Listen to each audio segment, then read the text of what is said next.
बिस्मिल्लाहिर्रहमानिर्रहीम। अस्सलाम वालेकुम। मैं हूं आयशा और वेलकम करती हूं आपको आयशा की किचन में। आज मैं लाई हूं मज़ेदार टेस्टी अंडा बर्गर रेसिपी जो कि बच्चे बड़े शौक़ से ही खाते हैं। पिछले दिनों मैंने आपसे शामी की रेसिपी शेयर की थी और मैंने उसमें कहा था कि आप इस शामी को फ्रीज़ भी कर सकते हैं। अगर आपके पास फ्रीज़ की हुई शामियाँ हैं तो आप सिर्फ़ और सिर्फ 10 मिनट में ये अंडा शामी बर्गर बनाकर तैयार कर सकते हैं और अपने बच्चों को खुश कर सकते हैं। बच्चे तो फरमाइश करते ही हैं, तो उनकी फरमाइश को क्यों ना घर पर ही पूरा करें और हाइजीनिक तरीके से आप मिनटों में बना सकते हैं मज़ेदार सा और टेस्टी सा बर्गर। तो इसके लिए आपको रेसिपी को अंत तक ज़रूर देखना है। अच्छी लगे तो लाइक शेयर ज़रूर कर दें और अपने फैमिली और फ्रेंड्स में भी ज़रूर शेयर किया करें।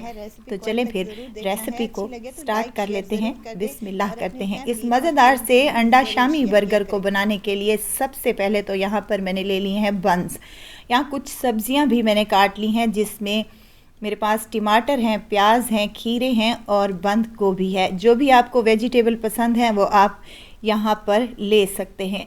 ये बंद कटे हुए हैं, बाज़ार से इजीली मिल जाते हैं, बेकरी स्टोर से या फिर सुपर स्टोर से। और इन बर्गर बंस की कीमत भी ज़्यादा नहीं है, आपको 3 मिलेंगे एक पैकेट में, जो कि 200 से 250 में इजीली मिल जाएंगे। चलें जी, एक पैन में हल्का सा मैंने ऑयल लगाया है और एक ब्रेड को इसके ऊपर रख दिया है ताकि अच्छा सा ये सिक जाए। बहुत ही मज़ेदार और टेस्टी से ये बनते हैं क्योंकि हम अपने घर पर बना रहे हैं। घर पर जो चीज़ बनाते हैं वो बहुत ही टेस्टी बनती है। अब हमने इसको दोनों तरफ से सेक लिया है और सेकने के बाद इसको काउंटर पर ले आएंगे।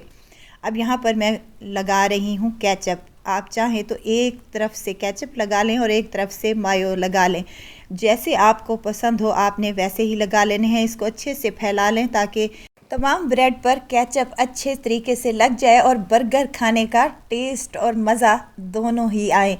तो चलें जी, अब यहाँ पर जो हमने टिक्कियाँ तैयार की हैं वो एक टिक्की को उठाएंगे और हमने इसको अंडे से कोट कर लिया था और अंडे से कोट करने के बाद इसको गर्मा गर्म अपने एक बंद पर लगा देंगे। इसको फैलाकर लगा लें तो ये ज़्यादा टेस्टी लगेगा इंशाअल्लाह ताला। ये बर्गर मज़ेदार तो होते ही हैं, बच्चों को भी पसंद आएंगे और बड़ों को भी तो बहुत ही पसंद आएंगे। अब यहाँ पर मैं कुछ सलाद लगा रही हूँ, जिसमें बंद गोभी है मेरे पास और खीरे और टमाटर प्याज वगैरह है।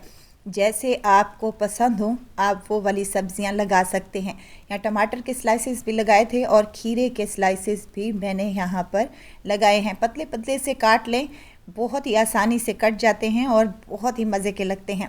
अब यहाँ पर आप केचप मायो की जगह हरी चटनी का भी इस्तेमाल कर सकते हैं, जो कि बहुत ही टेस्टी लगती है। केचप मायो बच्चों को बहुत पसंद होता है, तो इसीलिए मैंने यहाँ पर केचप और मायो का यूज़ किया है। आपको जो चीज़ इसमें से नहीं पसंद आप मत डालिएगा।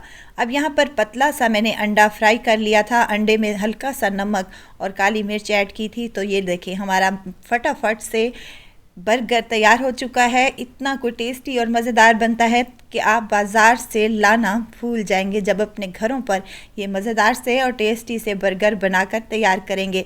अब हम इसको कट करेंगे ताकि हम इसको सर्व कर सकें।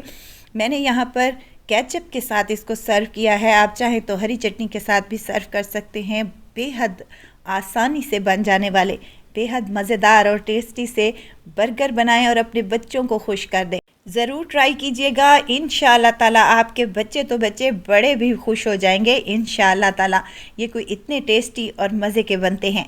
ज़रूर ट्राई कीजिएगा और दुआओं में मुझे ज़रूर याद रखिएगा। खुश रहें, खुशियाँ बांटें। इजाज़त चाहती हूँ, फिर आऊँगी इंशाअल्लाह एक नई और मज़ेदार सी चटपटी रेसिपी के साथ।